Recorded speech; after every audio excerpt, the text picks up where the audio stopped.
Boa noite a todos. Essa é uma gravação do curso básico 2 do Centro Espírita André Luiz de Taubaté. Essa gravação é feita para aqueles alunos que não puderam participar do curso nesse dia. Um abraço a todos. Então, o tema é a melancolia. É o item 25 do capítulo 5 do Evangelho segundo o Espiritismo, que é Bem-aventurados os aflitos, né? Uma das 8 bem-aventuranças que estão lá no Sermão do Monte. Estava falando que sempre quando eu me pego estudando alguma coisa sobre o Sermão do Monte, sobre as bem-aventuranças, eu lembro de uma frase que, sei lá, acho que todo mundo aqui já deve ter ouvido falar, foi dita pelo Mahatma Gandhi. Ele disse que se perdessem todos os livros sacros da humanidade, só se salvasse o Sermão da Montanha, nada teria se perdido. E a frase é forte, né? Já dá a importância, a magnitude dos ensinamentos de Jesus, mesmo ele se atende só a uma parte menor do Evangelho. Menor em tamanho, em palavras, né? E, na minha opinião, aliás, até o que tem de mais bonito, de mais belo, mais completo do Evangelho, esse Sermão do Monte, né? Mas por isso só a frase já chama atenção, mas chama mais ainda, tendo em vista que quem falou foi alguém que não era cristão, né? Ele era adepto, seguidor do hinduísmo, né? Mas ele, tendo acesso aos evangelhos, ele, o espírito evoluído que era, né, um pouco mais acima da média, ele conseguiu captar a grandeza e a profundidade dos ensinamentos de Jesus que estava lá nos evangelhos, né, em especial no Sermão do Monte, né? E tem muitas coisas no Evangelho que realmente a gente não conseguiu, são tão profundos os ensinamentos de Jesus que a gente não conseguiu a compreensão sem a chave do Espiritismo, né? Agora a doutrina espírita nos ajuda a compreender as lições do Evangelho e essas bem-aventuranças são uma dessas partes. Tem um texto de Emmanuel, eu não lembro onde está, que ele diz que o Evangelho ele só pode ser vivenciado plenamente por nós em 6.000 anos, em prazo de 6.000 anos. Então, estamos com 2.000 ainda, então estamos no início da compreensão. Então, é natural que a gente não tenha compreendido plenamente os ensinamentos de Jesus ainda constantes no Evangelho, né? Mas o Espiritismo ajuda e ajuda muito, né? Porque se a gente pegar só essa bem-aventurança, bem-aventurados os aflitos, literalmente, ela não, sem a chave do Espiritismo, não faz realmente muito sentido, né? Bem-aventurados os aflitos, felizes os que estão sofrendo, né? Os que sofrem são felizes, soa contraditório, né?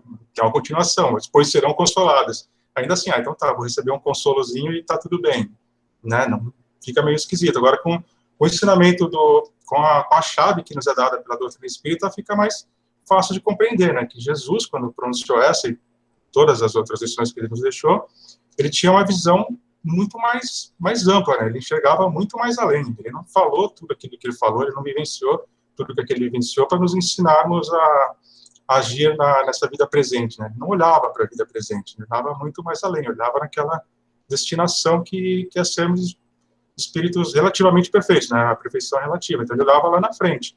Então, a gente tem essa clareza, aí se torna mais fácil de compreender, né? Então, bem-aventurados os aflitos, ele está se referindo aos sofrimentos, às agruras que nós vamos passar nessa vida, mas que são, de certa forma, ensinamentos, né? São oportunidades, né? De aprendizado, de refazimento de erros cometidos no passado. Então, aí sim, com essa aí faz sentido, né? Realmente é bom sofrer agora para pensar num futuro melhor, né? Evoluir mais, dar um passo aí na nossa evolução, corrigir o que foi feito de maneira equivocada no passado, né? Aí começa a fazer sentido.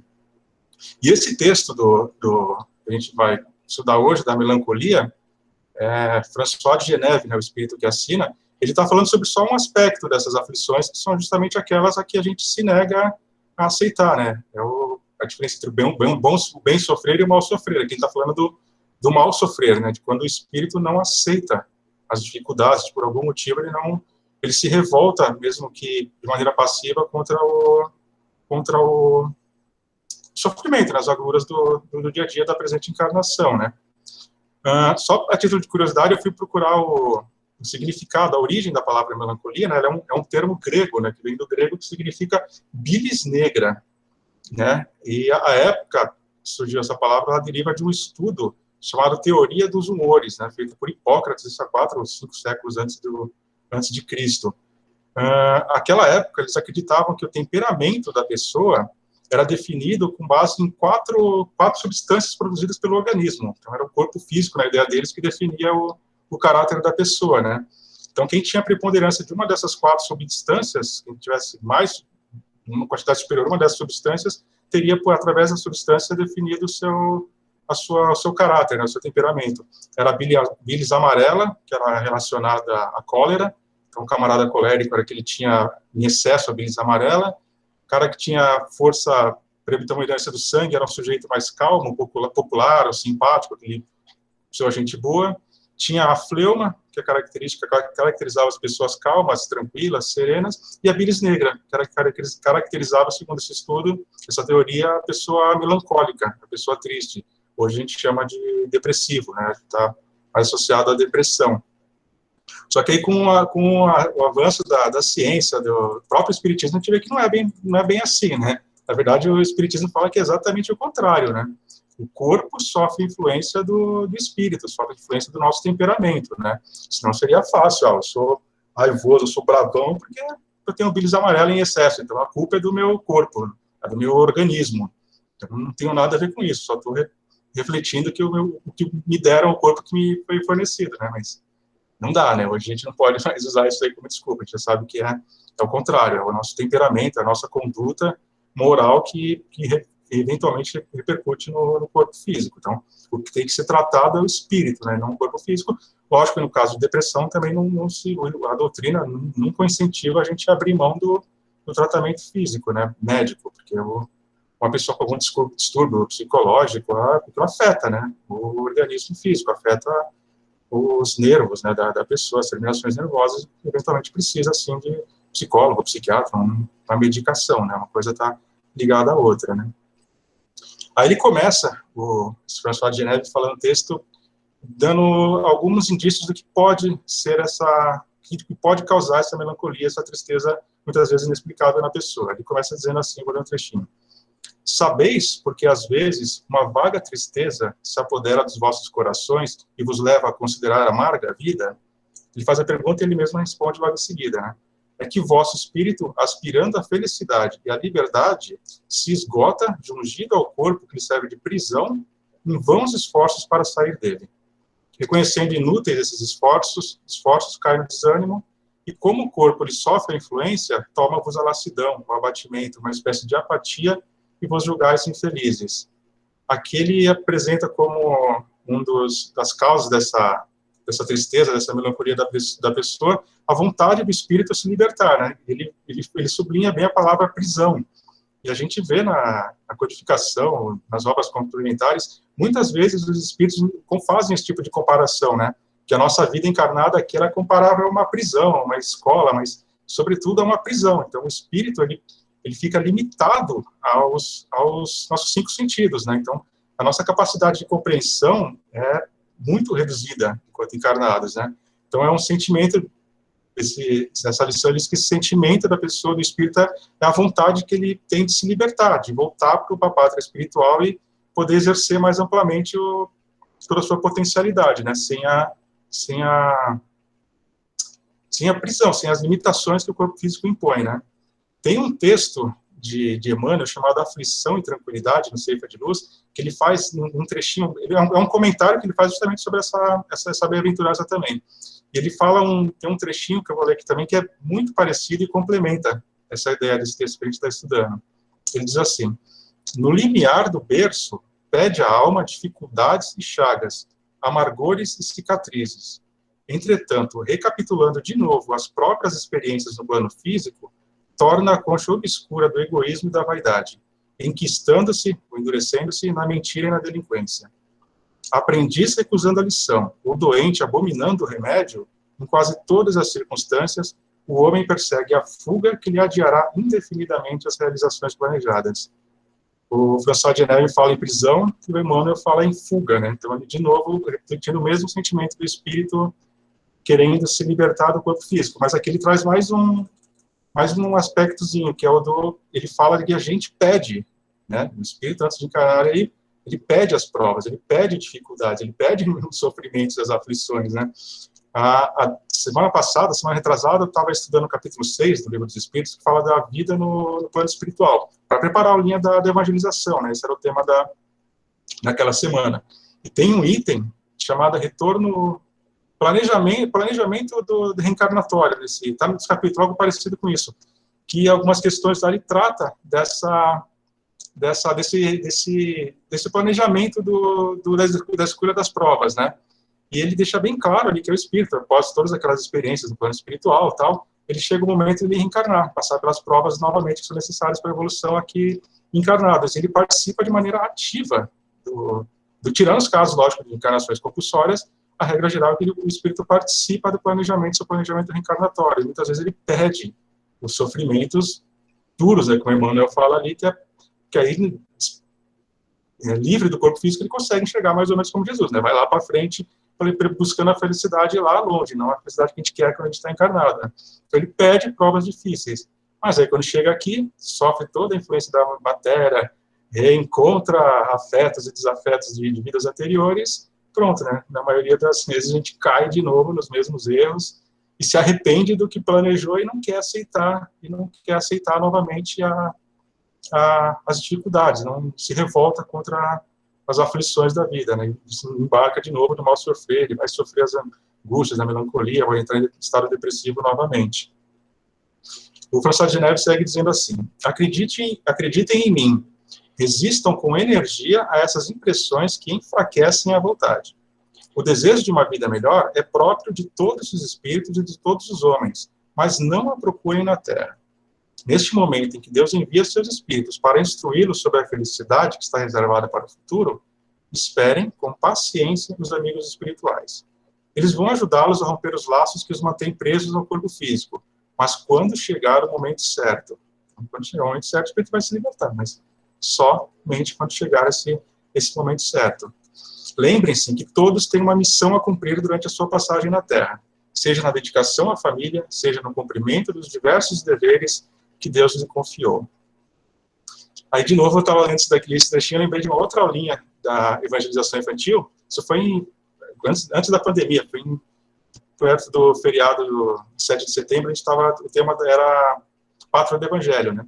Então, para poder passar para as crianças que essa designação Pátria do Evangelho não é um título para nós, não é algo do qual nós devemos nos orgulhar, sim, a missão que nosso país representa, tem, né, em relação ao planeta, a gente foi tentar definir para eles o que era a missão, né? Depois, falando o que é a missão, dando alguns exemplos, teve um garotinho que perguntou, mas e aí, como que eu vou saber da minha missão? Quando que eu vou saber qual que é a minha missão, o que eu estou fazendo aqui, para que eu vim? Como que eu vou saber da minha missão? A gente explicou para eles mais ou menos o que está dizendo aqui, né? Todos temos uma missão, todos. Ela pode ser uma missão grandiosa, como foi essas inúmeras referências que a gente tem, como pode ser uma missão só reservada ao seu grupo social, sua cidade, sua escola, sua família, ou só com você mesmo. De repente, a minha missão é só combater um vício meu. Como combater esse vício meu, pronto, a missão está feita, né? Mas a gente não sabe, a gente não sabe lembrar assim, minha missão é isso, minha missão é aquela, né? Kardec, quando ele foi aos 12, 14 anos, né, quando ele foi para estudar com Pestalozzi, certamente, eu acredito que ele não foi pensando, bom, agora eu preciso me instruir, preciso aprender diversas ciências, me preparar adequadamente, e quando eu fizer 50 anos eu vou receber codificar a doutrina espírita, né? De maneira nenhuma, né? Ele foi deixando a vida levar, foi cumprindo o que tinha que cumprir e aceitou a vida como ele tinha que levar. Aí, aos 50 anos, ele percebeu, né? Como uma prova que ele não sabia, que ele era cético, né? No começo, na verdade, ele começou a estudar para negar aqueles eventos, né? Então, ele tinha uma missão, ele não negou a missão dele, não refutou e seguiu em frente, né? Então, é mais ou menos o que ele está dizendo aqui, François está dizendo para a gente. Cada um tem a sua missão, então não abra a mão de sua missão, não desista de sua missão e siga em frente, que você vai ter o apoio dos bons espíritos. Quando chegar o momento certo, o espírito, sim, aí se liberta e faz o retorno para a pátria espiritual. No Livro dos Espíritos, ainda só para ir complementando, tem uma pergunta, a questão 943, que também fala do mesmo assunto. A pergunta é a seguinte: de onde nasce o desgosto da vida que, sem motivos plausíveis, se apodera de certos indivíduos? Kardec pergunta aos espíritos, por quê? De onde surge essa melancolia, essa tristeza que leva algumas pessoas até a tentar o suicídio, né? Esse é o tema desse trecho do Livro dos Espíritos. Ele responde com três itens que podem causar esse sentimento. A resposta é assim: efeito da ociosidade, da falta de fé e também da saciedade. para aquele que usa de suas faculdades com um fim útil e de acordo com as suas aptidões naturais, o trabalho nada tem de árido e a vida se escoa mais rapidamente.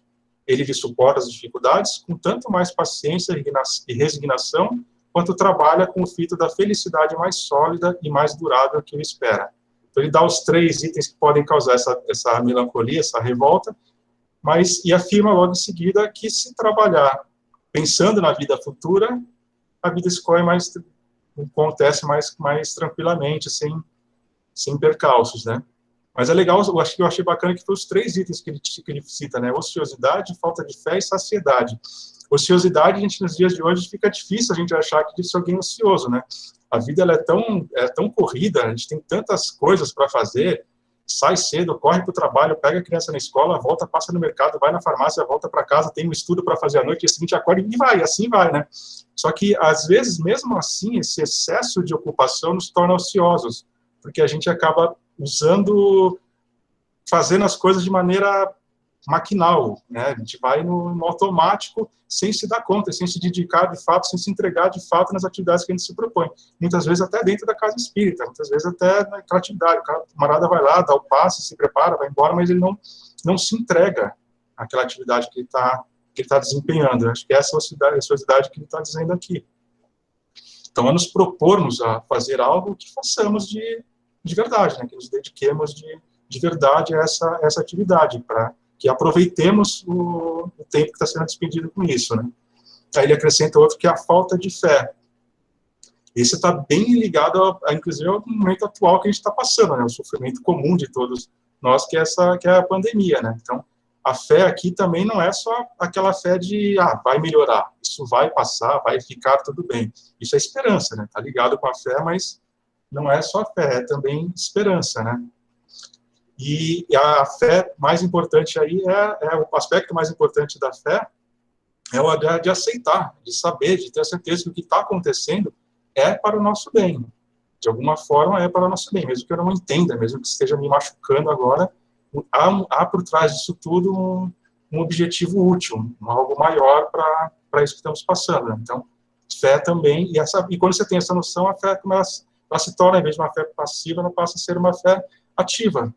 Se eu sei que vai melhorar, se eu sei que isso que eu estou passando é por bem, então, onde eu posso ajudar? O que eu posso fazer para colaborar com esse momento? Né? Então, a gente transforma a falta de fé numa fé ativa que pode nos ajudar a não cair nesse estado de melancolia e depressão.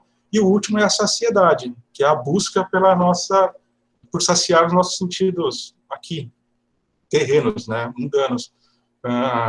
Comida, bebida, vícios, poder, essa busca de algo que nos sacie. Né? Quando a gente tenta matar a nossa vontade, suprir nossas necessidades de coisas ligadas aqui ao plano material, ao plano físico, a gente nunca vai encontrar a plena saciedade. Eu quero isso. Quando eu tenho isso, eu quero aquele outro. E aí vai, você nunca está satisfeito, você nunca consegue chegar na felicidade, nunca consegue chegar na tranquilidade. Aí permanece nesse estado de aflição e de sofrimento. E, para terminar, eu vou pegar só o trecho final do texto do Emmanuel. Ele termina assim: valoriza a aflição de hoje, aprendendo com ela a crescer para o bem, que nos burila para a união com Deus. Porque o mestre que te propôs a escutar e seguir, ao invés de facilidade no imediatismo da terra, preferiu, para ensinar-nos a verdadeira ascensão, a humildade da manjedoura, o imposto constante do serviço aos necessitados, a incompreensão dos contemporâneos, a indiferença dos corações mais queridos e o supremo testemunho do amor em plena cruz da morte. Então, Jesus, ele não está escrito em lugar nenhum que nós devemos ter facilidades na Terra, né? Aqui encarnados. E Jesus também não as teve, né? Ele escolheu uma vida cheia de provações, ele vivenciou tudo isso com grandeza, mostrando que é difícil, mas que é capaz, que é possível. Nós conseguimos viver como Jesus viveu também. É difícil, muito difícil, a gente está só no comecinho, estamos engatinhando, mas já sabemos, se a gente segue Jesus, nós temos Jesus como nosso mestre, nós sabemos que é possível, não podemos negar isso, não podemos fugir dessa realidade. Eu ouvi uma historinha há um tempo atrás de uma palestra contando que o Humberto de Campos, num dos seus livros, contou que Pedro, o apóstolo, né, que Jesus chamou de rocha, né, que é ser a pedra que é onde ele iniciar a sua igreja. Um certo dia, Pedro saiu para seus afazeres, né, lá divulgar a boa nova, tentando cumprir a missão que Jesus passou para ele. E ele teve um dia cheio de percalços, onde nada dava certo, um dia muito difícil para ele. E ao final do dia, ele já recolhido lá na Igreja do Caminho, ele triste, desanimado, acabrunhado, ele entrou em prece, estava sozinho, começou a pedir o auxílio de Jesus. Jesus apareceu a ele em espírito e ouviu todas as reclamações de Pedro, uma por uma. Ele falou: aconteceu isso. Jesus explicava o porquê e o que fazer. Ele reclamava de outra coisa. Jesus explicava o porquê aconteceu aquilo e a solução. E assim foi até que Pedro tirou todas essas dúvidas e estava novamente animado, disposto, de boa vontade e pronto para a luta de novo, né? E Jesus, ao se despedir, falou para Pedro: tudo isso vai acontecer novamente. Esses sofrimentos vão voltar a te perturbar, só que eu não vou estar mais aqui ao seu lado para te auxiliar. Quando você tiver essa dúvida, essa dificuldade, me procure no Evangelho. Eu estou lá, o tempo todo à sua disposição para tirar as suas dúvidas. Aí volta naquilo que Gandhi falou, né? Aquilo que a gente reclama, que a gente não tem muita gente reclama, eu já reclamei várias vezes lá, uma dificuldade, a vida bem que podia vir com um manual de instrução, né? Ela tem. Na verdade, nós não podemos reclamar que nós temos, sim, um manual que é o Evangelho de Jesus. Então, a gente sabe a quem recorrer, nós sabemos como recorrer no momento de aflição, de angústia, de tristeza, para que a gente não deixe que essas dúvidas, essas angústias, essas dificuldades nos façam entrar num processo depressivo. É isso que eu consegui pegar desse Evangelho, isso eu quis passar para vocês. Com ela, me desculpa, eu acabei extrapolando um pouquinho o tempo. Deu. Ô, Marco, tem umas vezes que eu fico assim, muito feliz de ver como as coisas se desenrolam, né? E, assim, o nível de pesquisa que você fez, a profundidade de um tema que não é muito fácil de lidar com ele, mas eu acho que foi muito bom, foi excelente. Como você falou, gastei um pouco mais de tempo, não tem nenhum problema com isso. A gente tem um tempo definido que pode ser menos, pode ser mais, e é o de menos, né? Então, assim, eu acho que esse é um exemplo para quem está aqui junto com a gente, que pode falar 20 minutos, pode falar 10, pode falar 5, pode falar 15, não tem problema. E o que acontece? Quando o Marco foi buscar material para ele falar desse assunto, eu tenho certeza que acontece com ele o que aconteceria com qualquer um. Você acaba aprendendo mais, acaba trazendo para você mesmo informações que estavam, às vezes, aí que você não percebia. Então, eu acho fantástico, Marco. Olha, excelente. Muito bom. Ok? Alguém quer fazer algum comentário antes da gente seguir?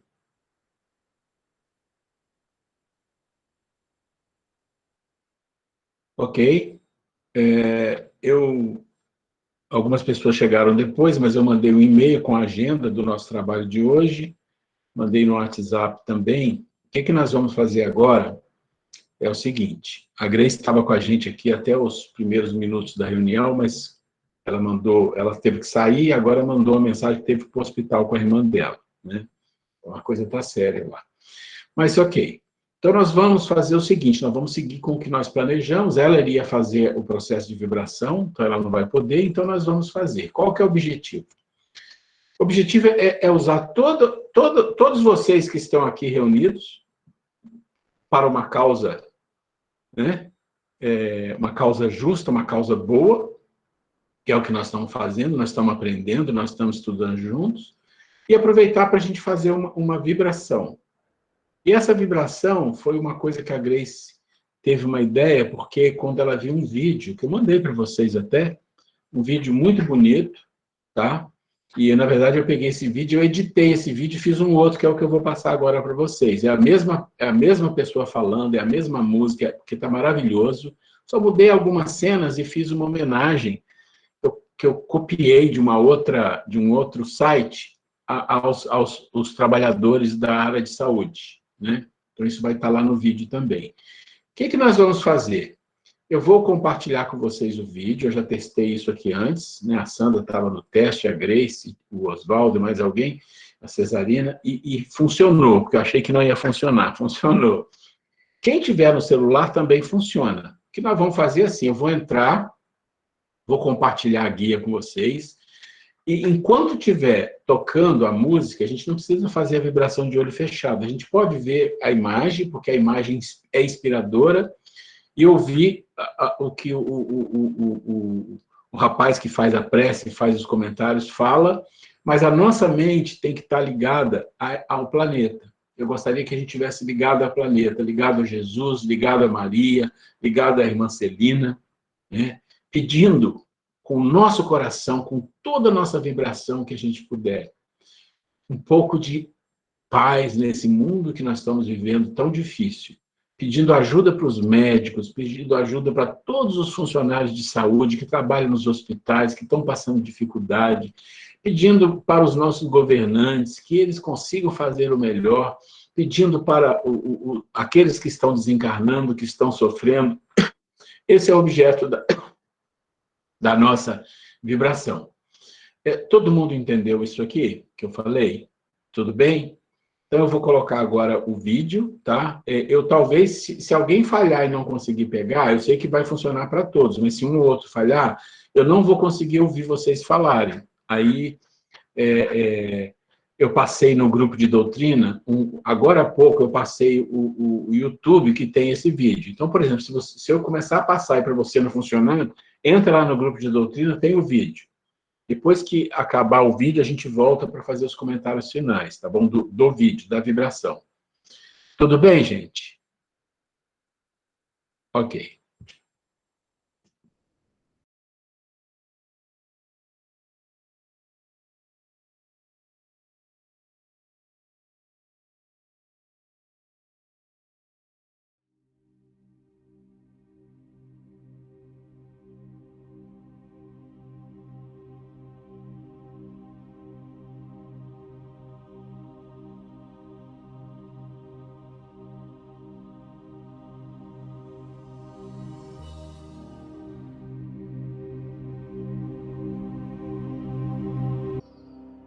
Maria de Nazaré, Senhora Nossa, derrama as tuas bênçãos de paz sobre o planeta que teu Filho governa. Estende teu manto de paz sobre todo o planeta, oferecendo a todos nós, almas frágeis a caminho da perfeição, a oportunidade sagrada de sentirmos as bênçãos do teu amor divino derramado sobre as nossas vidas. Senhora, que os nossos corações, envolvidos pela bênção e pela paz que tu reservas aos corações dos que padecem, que todos nós possamos sentir a tua presença nesse momento, invadindo os nossos corações, enchendo as nossas almas da certeza de que não estamos sozinhos, dando a cada um de nós a lucidez que ainda nos falta, Senhora, de que a vida no corpo não é nada perante a existência espiritual. Ajuda-nos a compreender que a moléstia física, que os dramas da vida, que as nossas dificuldades, todas passarão. Ensina-nos a entender que tudo vai passar e que somente a imortalidade permanece como dom divino. E nesse sentido, permite que os nossos corações se abram nesse momento, numa súplica de paz aos planos superiores do planeta, para o amor que controla a vida, para que a luz que organiza o planeta Terra possa nesse momento encontrar através do nosso pensamento unido uma fresta para que a infinita e sagrada bênção de teu Filho Jesus possa percorrer os espaços, derramando sobre a terra as bênçãos que ainda nos faltam. que sejam os nossos fluidos nesse momento a matéria-prima necessária para abrir as comportas do céu, para que as luzes do mais alto se derramem por sobre o planeta como um todo, trazendo paz sobre os hospitais, inspirando médicos e demais profissionais de saúde, no socorro a todos os que se encontram internados nesse momento. Ajuda, Senhor, todos os que estão hospitalizados nessa hora. Que os espíritos benfeitores possam utilizar dos nossos fluidos, que possam recorrer às energias que nós possuímos para auxiliar nos hospitais na recuperação daqueles que tu entenderes, Senhora, que de certa maneira podem ser auxiliados pela tua equipe. Te rogamos particularmente pelos lares que perderam seus entes queridos. Auxilia todos aqueles que nesse momento estão soluçando pela morte dos seus entes queridos. Dize-lhes, Senhora, nos seus ouvidos, que a vida continua. Que tu sejas companhia nossa, não somente agora, mas na hora da morte de todos nós. Que tu estejas presente no desencarne de todos esses companheiros através dos teus inúmeros servidores ligados a ti. Que os samaritanos que agem em teu nome no socorro dos que mais sofrem possam nesse momento conseguirem acesso à mente dos que se encontram desesperados, inibindo determinadas ações que possam produzir sofrimentos desnecessários para a alma humana. E por fim, Senhora, te rogamos que tu destaques Celina, a tua tão fiel discípula, para que ela se apresente mais próxima de nós nessa noite. Deixa que Celina venha em socorro a todos nós, a derramar as tuas bênçãos sobre todos os lares que mais necessitam da compreensão da imortalidade, trazendo a nós a paz que ainda nos falta, a serenidade que ainda não temos, para enfrentar os naturais desafios que a existência possui. Fazes, por fim, Senhora, que todos esses momentos de dor, de perda, de tristeza, de angústias, possam resultar numa transformação efetiva da humanidade.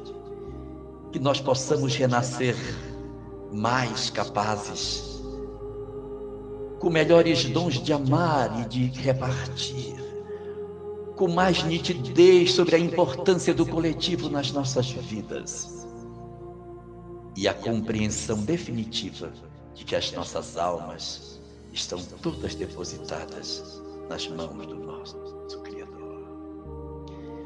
Dá assim a todos nós, Senhora, a oportunidade de termos uma noite de profunda paz.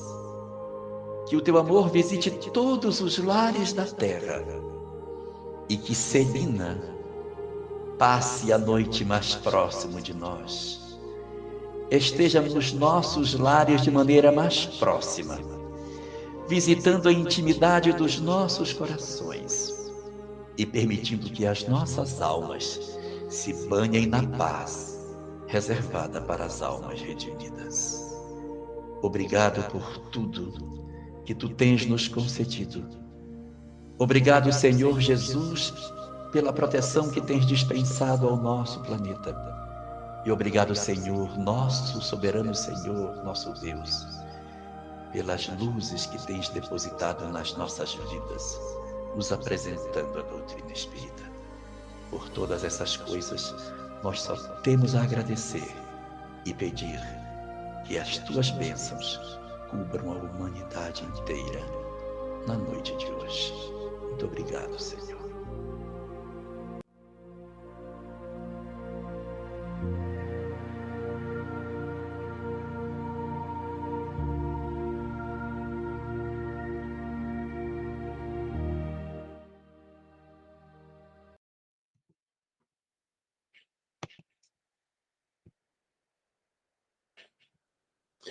Conseguiram ver?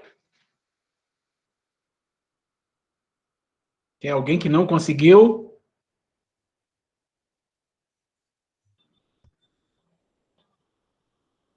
Ok.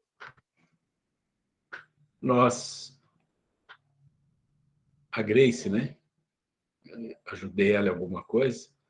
O objetivo era criar uma energia com esse grupo, que é um grupo maravilhoso, e criar uma energia de bondade nesse planeta, né? Eu sei que a nossa força ainda é pequena, mas é claro que a gente está reunido. Jesus, a espiritualidade, está junto, fortalecendo uma energia, uma vibração em nossos lares, nos nossos parentes. Então, a gente só tem que agradecer a oportunidade de estarmos vivos, de estarmos aqui, ouvindo, sentindo em nosso coração a emoção, pedindo a Deus que abençoe o nosso planeta, que fortaleça a nossa vida, que fortaleça a Casa Espírita André Luiz, pelas oportunidades maravilhosas que tem nos dado. A gente agradece muito, agradece aqui o Castro, nosso companheiro da luta de frente aí, que é o presidente da casa, que dá muitas oportunidades às pessoas, e a gente dá aqui uma oportunidade às pessoas de fazer o seu estudo, de trazer o seu recado. Que Deus abençoe a todos nós, e é isso, gente. E vamos seguir em frente, né? Vamos seguir em frente, porque ainda tem muita luta pela frente. Ok? Alguém quer comentar alguma coisa antes da gente continuar com a aula? No estudo aí do grupo mediúnico de terça-feira, teve uma ou 2 semanas atrás, que o Espírito se manifestou, nos conclamando, nos chamando a dedicarmos um pouquinho mais de tempo à prece, né? Porque algo bem parecido com o que a gente já leu no nosso lar, né? No nosso lar a história se passa durante a guerra, né? Durante a Grande Guerra eles pedem, né, orações para que eles possam recolher essas orações e poder atender aquela multidão que está desencarnando de uma vez só, né? E essa mensagem que veio para o nosso grupo foi justamente nesse sentido, de cada um, no tempo que achar que tem disponível, fazer uma prece em pensamento, lembrar daqueles que estão desencarnando agora, os que estão ainda em hospitais, dos profissionais que estão trabalhando, os tomadores de decisões que sejam também amparados, que sejam também beneficiados, para que a gente possa sair disso, né? Mas a ajuda que a gente dá, segundo esse espírito que se manifestou, é grande. Parece pequenininha, nós julgamos pequenininhos, mas pequenininhos como nós existem milhares aí, né? Se esses todos pequenininhos pensarem e enviarem bons pensamentos, já facilita o trabalho deles, né?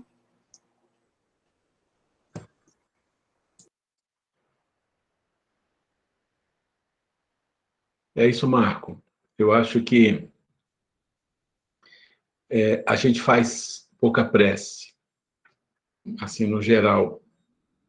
A gente tem muito envolvimentos, muitas preocupações na vida, e, na verdade, uma grande parte das preocupações desapareceriam como por encanto se a gente fosse mais voltado a fazer prece, a orar, a vibrar. Então, eu acho assim, esse grupo que está aqui, a gente pode fazer algumas coisas, a gente pode pensar em algumas coisas, mas o básico ou o mínimo é que a gente vai, sim, toda segunda-feira, fazer uma vibração como esta, não necessariamente com esse material maravilhoso que caiu na nossa mão, mas tem outros.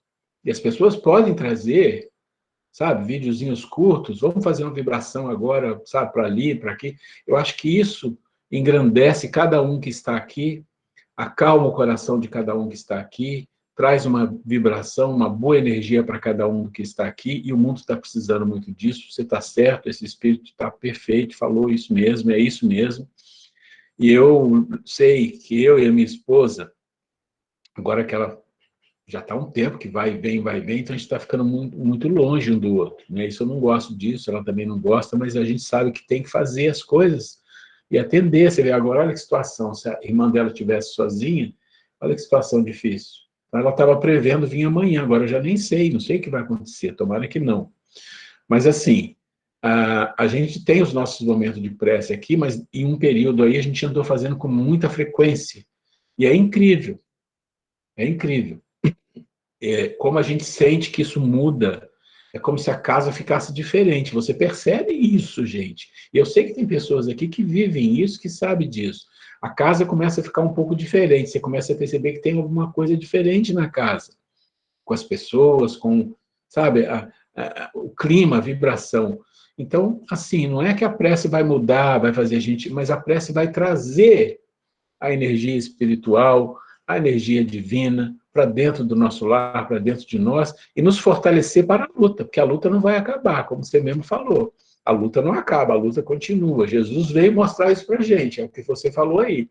Jesus veio mostrar assim, olha, o negócio é jogado, o jogo é jogado, é uma luta difícil, e eu vou mostrar para vocês como que é essa luta, e eu vou provar para vocês como que é duro você querer ser alguém nesse mundo, você querer ser uma pessoa boa, o que que você pode passar, né? E a crucificação de Jesus é o maior testemunho de um espírito que tinha poderes que a gente nem imagina, mas passou por tudo aquilo e para dizer, está aqui. Esse é o exemplo, está aqui a ressurreição, está aqui, olha, como que a coisa funciona. E as bem-aventuranças é o que você falou mesmo, são coisas maravilhosas, é por isso que ele está lá nos 10 minutos, porque tem coisas maravilhosas na bem-aventurança para nós. Então é isso, gente. Se alguém quiser fazer alguma colocação, por favor, fique muito à vontade, que a gente vai seguir mais com o nosso assunto de hoje.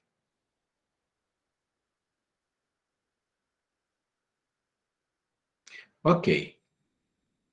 Hoje nós vamos terminar o nosso programa de estudo, ele faz assim, a gente estuda algumas introduções dos livros. Estudamos do Evangelho, que foi a colocação lá de Platão e Sócrates, né, a introdução. Agora estudamos a introdução do Livro dos Espíritos, mas eu não pego a introdução toda, eu pego aquilo que eu acho que é interessante. Então, lá no Evangelho, nós pegamos a introdução, que foi a comparação da doutrina de Platão e Sócrates com o Espiritismo.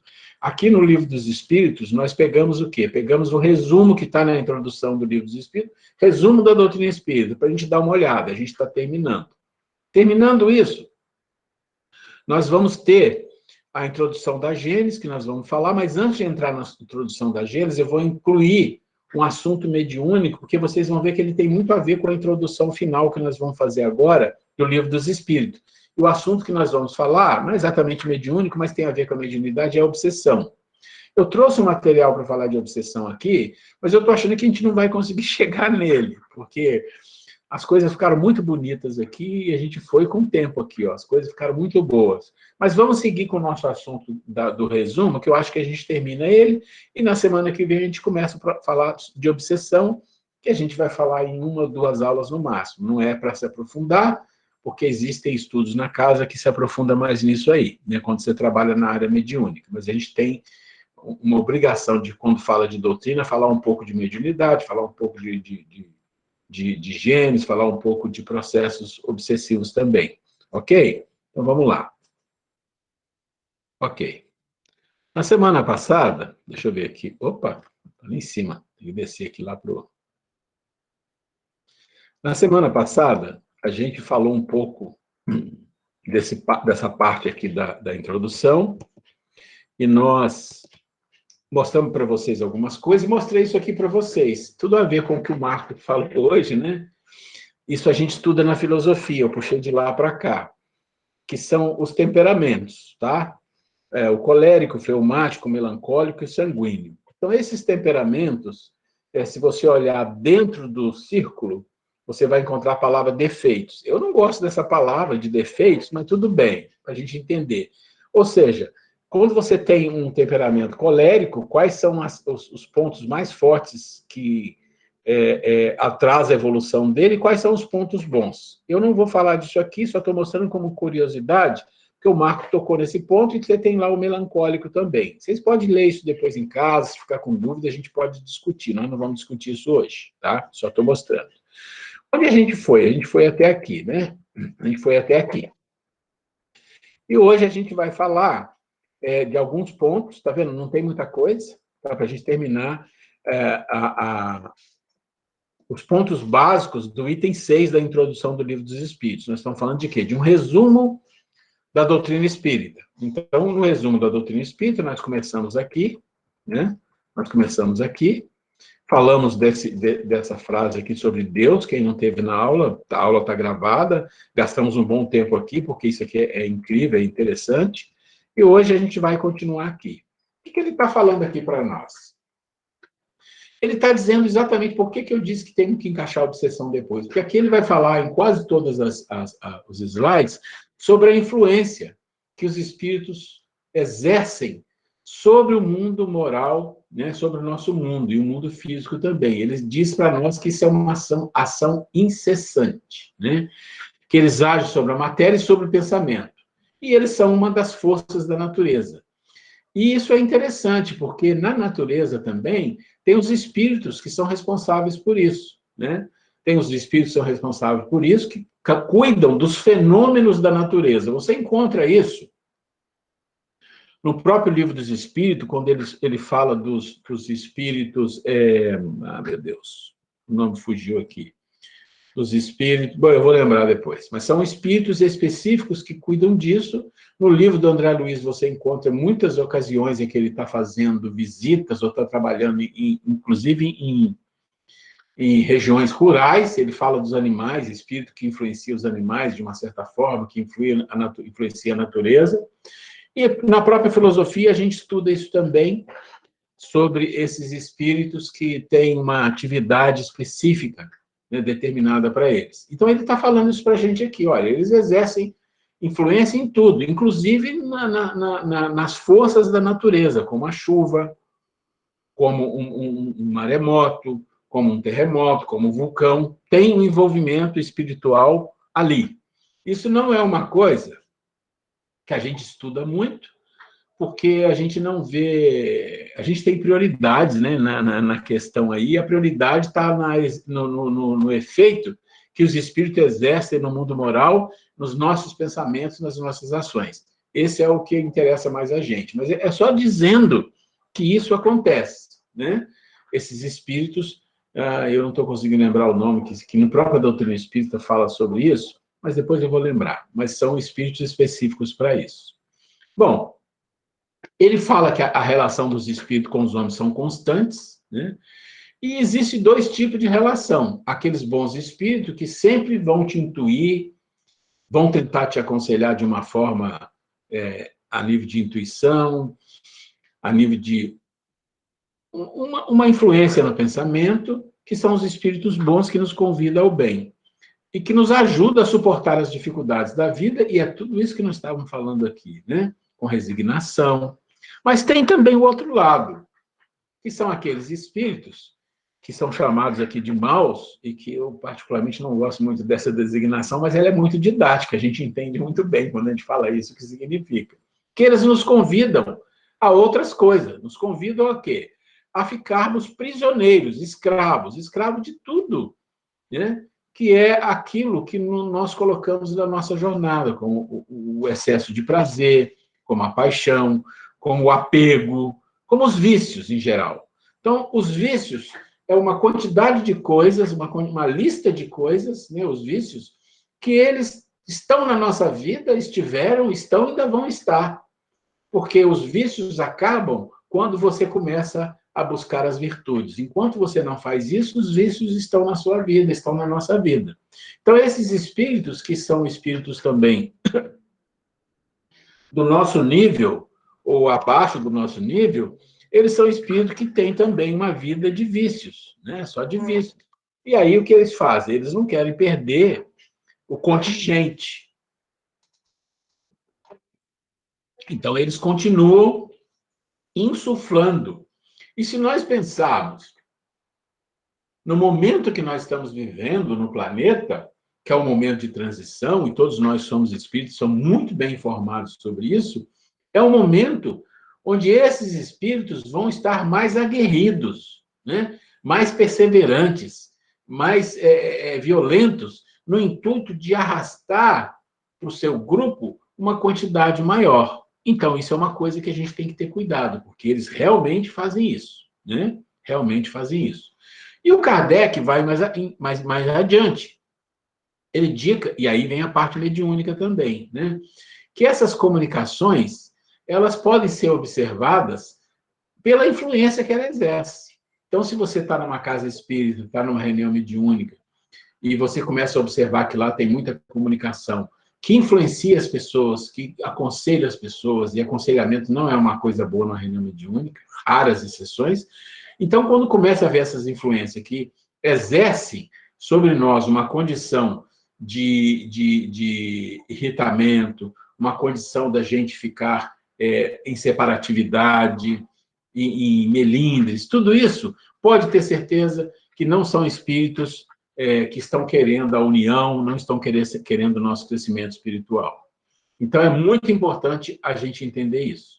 É observar o que se fala nas reuniões. Existia uma reunião mediúnica que eu participava há um tempo atrás, eu não sei se as casas têm esse costume, mas era muito interessante. Ela era toda gravada. Por quê? Para aprendizado. E quando os espíritos protetores que vinham da comunicação, aí a gravação era analisada com mais critério. Então, isso era uma coisa importante, porque às vezes a gente faz uma reunião mediúnica de 1 hora e meia, 2 horas, e você não vai lembrar de tudo. E você pode ouvir alguma coisa que você pensa que é bom, mas você tem que entender que os espíritos que são muito violentos ou que desejam muito mal, que são cruéis, eles vão se colocar muito facilmente e você vai compreender, mas não é esse o ponto. Esse ponto é fácil. O problema são aqueles espíritos que são sutis, que têm uma certa capacidade intelectual, eles vão misturar algumas verdades ou pseudo-verdades com mentiras e aquilo vai passar, né? Então, eles estão falando aqui para a gente, cuidado, analise as palavras, analise o que está sendo falado, ok? E nesse último parágrafo, fala de uma coisa que é um pouco polêmica no meio espírita. Ele fala que os espíritos se manifestam espontaneamente ou por evocação.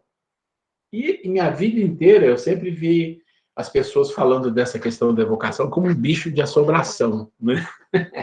E tem os seus motivos, mas o Kardec é bem claro, né? O espírito pode ser evocado. Qual é o problema de você fazer uma evocação? Bom, vamos pensar, o Kardec fazer uma evocação, até o Chico fazer uma evocação, o Divaldo fazer uma evocação, tem um risco, sim. Qual o percentual de risco? Pequeno. E o nosso? O nosso deve ser maior, bem maior. Por quê? O que significa fazer uma evocação? Significa que você vai evocar um espírito e você fala assim, vou evocar o São Paulo, né, o Paulo. E você faz a evocação e vem um espírito. Você fala, estou falando com ele.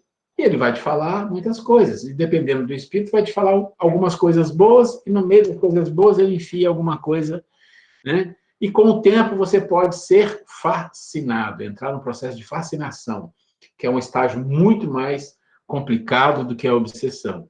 Então, isso é uma coisa porque eu entendo que a maioria das casas espíritas não adotam o processo de evocação, porque a maioria das reuniões mediúnicas são reuniões mediúnicas de tratamento, né? Poucas reuniões são reuniões de estudo, de investigação, né? Então, como é uma reunião de tratamento, você tem o protetor da casa. Alguém quer falar? Eu vi um barulhinho, alguém quer falar? Se quiser, é só avisar, tá? Bom,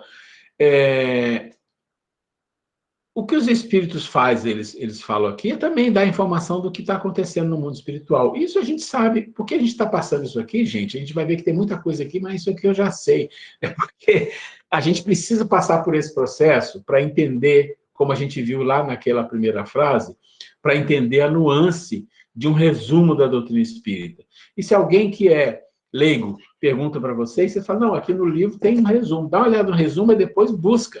E vocês vão perceber que eu coloquei aqui algumas questões, aqui, ó, 87, aqui, ó, 165, 286. Por que eu coloquei isso? Porque o resumo não esclarece no detalhe. E é claro que não vai esclarecer no detalhe. Por que não vai esclarecer no detalhe? Porque não é o objetivo do resumo. Mas é importante a gente saber, né? Ok, vamos um pouquinho mais em frente. Quem quiser interromper, por favor, fique tranquilo. Uma coisa importante que a gente precisa entender é que os espíritos, eles se relacionam por sintonia, né? Que ele chama aqui de simpatia, mas é uma sintonia de natureza moral. Então, se você evoca, por exemplo, um Emmanuel, se você evoca, por exemplo, um Bezerra de Menezes, mas a natureza moral da sua reunião não comporta, com certeza você vai receber um espírito zombeteiro, um espírito enganador. Então, isso é outra coisa que a pessoa tem que ter um mínimo de bom senso, né? Que nível de espírito? Então, é melhor não evocar. Se você vai evocar um espírito e a reunião não tem nível, você vai ter problema. E essa questão de nível é muito complicado, porque você não está falando de uma pessoa, você está falando de várias. Uma reunião mediúnica pode ter até 12, em alguns casos até 13, 14 participantes. Não é bom ter muito, não. Mas imagina uma reunião mediúnica de 5, vai. Mas são 5 pessoas totalmente diferentes uma da outra, com um nível de espiritualidade, nível de compreensão, nível de sintonia totalmente diferente. E a reunião tem que ter uma sintonia, ela tem que ter uma vibração, e a vibração não é de um nem de outro, é do conjunto. Então é muito complicado. Nós participávamos de uma reunião mediúnica, há muitos anos atrás, e essa reunião mediúnica tinha mais ou menos uns 10 participantes, e ela conquistou durante muitos anos assim uma condição bem interessante, bem razoável de proteção, de trabalhos. Não exatamente de proteção, mas pelos trabalhos que você percebe que ele vai evoluindo. Então, você começa a trabalhar com um tipo de coisa, depois você percebe que é mais complexo, mas aí você percebe que vai evoluindo. Aí, depois de alguns anos, eu lembro exatamente disso, um dos mentores da casa, Pai José, era um dos espíritos que ajudava nos trabalhos. Um dia ele veio conversar com a gente, começou a falar, e a gente falando com ele e tal, ele falou, olha, os trabalhos estão muito bons, estão fazendo um trabalho interessante, vocês evoluíram muito, não sei o quê, não sei o quê. E a gente, e é claro, né? Aí você começa a ficar meio abobado, né? Aí no final ele falou assim, mas deixa eu falar uma coisa para vocês. Vocês não conquistaram ainda nenhum crachá de aprendizes de trabalhadores da Seara do Mestre. Ainda não. Daí pôs a gente no lugar, né? Claro, nem o crachá de aprendiz ainda, né? De aprendiz nós conquistamos. Porque não é fácil, gente. Não é fácil. Nós estamos falando de coisas importantíssimas na vida. Nós estamos falando aqui de coisas de relação com espíritos muito sérios, muito evoluídos, e muito evoluídos ainda no nosso nível do planeta Terra. Então, é preciso muita seriedade, né? É preciso muito amor nas reuniões. E o amor no nosso nível. Ninguém vai pedir para você que você tenha um amor divino. Não. Os espíritos não vão pedir mais do que a gente pode dar. Mas o que a gente pode dar pode ser muito melhor do que a gente está acostumado. Ou seja, tem que ter sinceridade, tem que ter empatia, tem que ter amor. E isso vai atrair quem? Espíritos de um nível melhor, que vai nos conduzir, vai nos ajudar, vai nos aconselhar. É mais ou menos isso que ele está falando aqui, e o contrário também é. Então, reuniões mediúnicas, que as pessoas estão esperando conselhos, estão esperando que os espíritos façam a nossa parte, olha, não vai longe, vai começar a ter problema. E pior, às vezes existem reuniões que têm anos e anos e anos e está nessa situação. Então, é preciso, quem estuda a doutrina espírita, quem estuda a mediunidade, ler essas coisas que são básicas e compreender. Tem que ler e compreender o nível de responsabilidade que é uma reunião mediúnica e quem se candidata a essas reuniões mediúnicas. É por isso que as pessoas não devem entrar em reunião mediúnica sem passar por um estudo doutrinário. Porque no estudo doutrinário fala-se isso, no estudo da mediunidade também fala-se isso. Ok. E ele continua falando assim, olha, que distinguir espíritos bons e maus é extremamente fácil. É extremamente fácil, vamos falar assim, né? Tá bom, mas para o mínimo de capacidade intelectual, porque se não tiver nem o mínimo, não consegue, não. E ele fala por quê? Por causa da linguagem. Então, a linguagem de espíritos superiores e a linguagem de espíritos que não são. Mas a gente tem que entender que existe no meio espírita, em muitos centros, uma quantidade grande de protetores, de trabalhadores das reuniões mediúnicas, são espíritos também ligados à Umbanda. Não há nenhum problema. E são espíritos que, às vezes, se coloca como uma linguagem mais de umbanda do que espírita. E eles acabam um dia até pode mudar isso, mas às vezes não, por várias razões. E aí a linguagem pode suscitar uma certa aversão. E isso não é bom. Né? Isso não é bom. Por isso tem que ter muito cuidado com isso. Muitos espíritos que eu convivi no centro espírita, da linha de Umbanda, Preto Velhos, até espíritos de linhas de boiadeiro e tal, eles protegiam e tinham um trabalho extremamente interessante na casa. E nunca, em todos os anos que eu trabalhei, eles falaram ou deram algum conselho que fosse contrário à doutrina espírita. Nunca. Mas o jeito de falar é diferente. Então, é preciso ter bom senso nessa hora, né? Porque existem muitos casos, e quando eu falo isso, eu não conheço nem reuniões mediúnicas nenhuma, nem da nossa casa, tá? Mas eu falo isso sem medo de estar errado. Existem muitas casas espíritas que, às vezes, um espírito, porque ele fala, às vezes, com um meio jeito de um preto velho, alguma coisa, já cria um preconceito. E o preconceito é uma coisa ruim dentro do ser, dentro do coração das pessoas. Então, é claro que a gente vai observar a informação que ele está passando, né? Porque tem que ter cuidado, claro que tem. Um espírito que trabalha na linha de Umbanda e vem para um centro espírita pode fazer trabalhos maravilhosos, mas aqueles que estão na reunião mediúnica também têm que entender que tem uns limites. Então, por exemplo, nós vivemos situação de espíritos que queriam, dentro da casa espírita, dar receita de chazinho, essas coisas, que não tem nada de mal, mas começa a misturar as estações. Fala, não, nós sabemos que isso não é problema, mas nós queremos evitar isso dentro da reunião mediúnica. E o espírito acolhe na hora, porque ele está ali para ajudar. E ele já venceu muito dos nossos preconceitos. Então, é importante entender essa questão da linguagem. O mais importante é entender que linguagens que podem ser faladas de forma diferente, mas que não seja grosseira, que não seja agressiva, que não seja de baixo calão, que aí você já define o nível do espírito que está falando ali. Gente, alguma pergunta para a gente seguir em frente? Ok, essa é a última. Essa é a última, nós vamos falar dela, porque a gente termina e na semana que vem a gente começa a falar um pouco sobre a obsessão, tá? E aí ele fala assim, ok, a moral dos espíritos superiores se resume na máxima do Cristo, fazer, né, o bem, amar o próximo, fazer aquilo que a gente quer para nós de melhor. Pronto. Se o espírito superior, ou dito superior, ou dito um espírito bom, que venha numa reunião mediúnica para falar, para dar informação, ou até dar algum aconselhamento, se o aconselho é muito específico, eu vou dizer assim, olha, quando é que você liga o sinal de alerta? Vai. O aconselhamento é muito específico para uma pessoa. Liga o sinal de alerta. Não quer dizer que não vai acontecer. Pode, mas ligue o sinal de alerta, porque não é comum os espíritos protetores que trabalham numa casa virem com conselhos específicos. Mas é possível acontecer esporadicamente.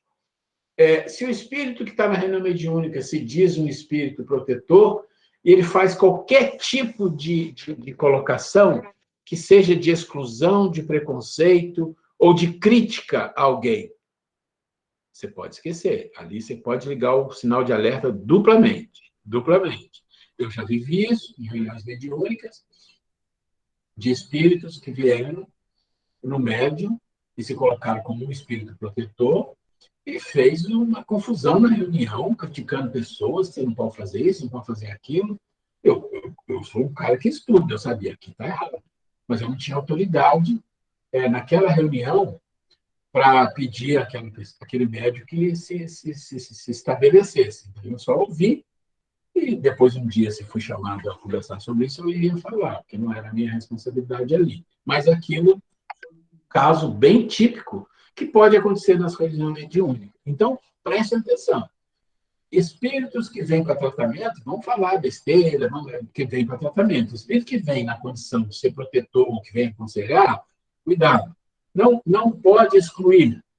não pode ficar dando conselho específico, raríssimas exceções, tá? Já vi casos que era preciso, raríssimas exceções. Não pode ser espíritos que venham fazer críticas a alguém especificamente, com alguma ideia diferente dessa moral dos espíritos superiores. Isso é uma coisa que tem que ser observada nas reuniões. Tá? Ok. Uma outra coisa é que esses espíritos que vêm numa reunião mediúnica, que vêm com o intuito de ajudar, eles não focam em defeitos, não focam nas dificuldades do médium. Eles vão sempre falar de uma forma genérica para o bem. Porque o espírito superior, gente, é diferente da gente. Tá? No sentido, claro que é muito diferente, mas que sentido que eu estou falando? Eles olham as coisas boas das pessoas. Eles sabem que tem as coisas a serem vencidas, mas eles olham as coisas boas. Ele pode vir na reunião mediúnica e falar, olha, gente, a gente precisa um pouco mais de pressa, a gente precisa se focar um pouco mais. E se eles falam de uma forma genérica, ele não vai dizer, fulano, você não focalizou hoje, você precisa melhorar. Ele não vai fazer isso. Isso é típico de um espírito que está ali para dividir, para causar um mal-estar. Então, o espírito superior, ele nunca causa mal-estar, nem quando ele está dando um conselho dentro de uma reunião mediúnica. Então, isso é uma coisa importante. Por quê? Porque eles sabem que todas as pessoas falham, todas as pessoas erram, em todos os lugares, inclusive numa reunião mediúnica. Mas todos os erros são motivo de crescimento, de aprendizado. Então, eles vão sempre ter essa tônica. Gente, esse era o final do resumo que nós começamos lá na outra semana, da doutrina dos espíritos. Aqui nós vamos falar um pouco sobre obsessão na próxima aula. E eu gostaria de saber se alguém tem alguma observação, tem alguma coisa a dizer, tem alguma experiência. Nós temos aí uns minutinhos.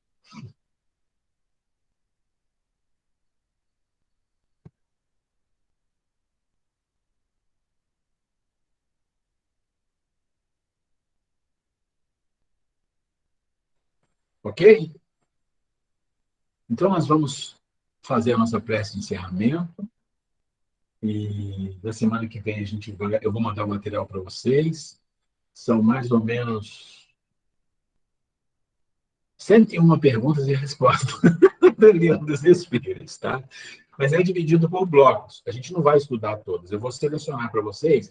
São vários tópicos que usa. Acho que são 12 tópicos. Nós não vamos pegar todos. Vamos pegar alguns tópicos sobre obsessão. Eu vou mandar algumas perguntas e respostas para vocês darem uma olhada. Mas quem quiser adiantar, Livro dos Espíritos, livro 2, que é o livro sobre mediunidade, capítulo 9, Intervenção dos Espíritos no Mundo Corporal. Quem quiser ir já olhando ali, já ajuda. Mas eu vou preparar um resumo para vocês, ok? Alguém gostaria de fazer a nossa prece? Na verdade, não é assim, né? É o próximo da lista. Foi assim que a gente fez da outra vez. O próximo da lista que faz a... Quem é o próximo da lista aqui? É a Grace. Então não vai dar. Tá. Bom, alguém se candidata a fazer a nossa prece de encerramento? Eu faço, Romano. Opa, que ótimo, Fred. Deixa eu desligar o meu microfone, tá?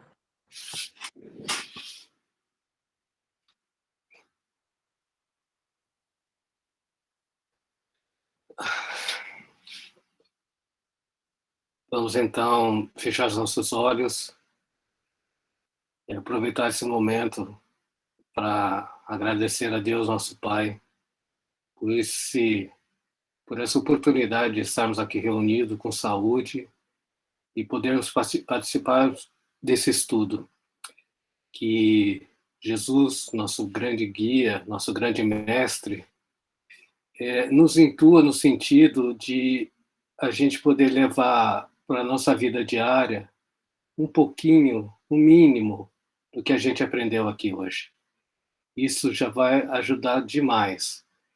E que realmente a gente possa tirar parte do nosso dia, parte do dia que a gente se distrai, e que a gente possa aproveitar essas partes de descanso que a gente tem e se concentrar e fazer uma pequena oração, uma oração que seja, né? Pensar em todos que estão aqui nessa casa, em todos os nossos companheiros aqui, que a gente possa entrar numa sintonia de vibração e orar, pelo menos um pouquinho, por todos aqueles que estão sofrendo nesse momento, por todas as pessoas que estão sobrecarregadas nos seus trabalhos e estão lidando com essas situações realmente críticas, né? Então, que a gente possa pedir e orar por todo mundo, por aqueles que estão perdendo seus entes queridos, para aqueles, ou mesmo aqueles que estão desencarnando, que eles entendam a situação e que tudo isso vai passar. Que assim seja. É isso aí, Fred, vai passar, né? É um tsunami que já foi vivido em situação muito mais difícil no mundo. A gente está vivendo, mas vai passar. Com certeza vai passar. Gente, beijo no coração, muita luz, muita paz para vocês. Tenham uma semana de luz, de paz, façam prece, vibrem e vamos caminhando, que as coisas vão ficar melhores para nós, se Deus quiser. Boa noite para vocês. Boa noite, pessoal. Boa semana. Boa semana. Valeu. Vou parar a gravação aqui.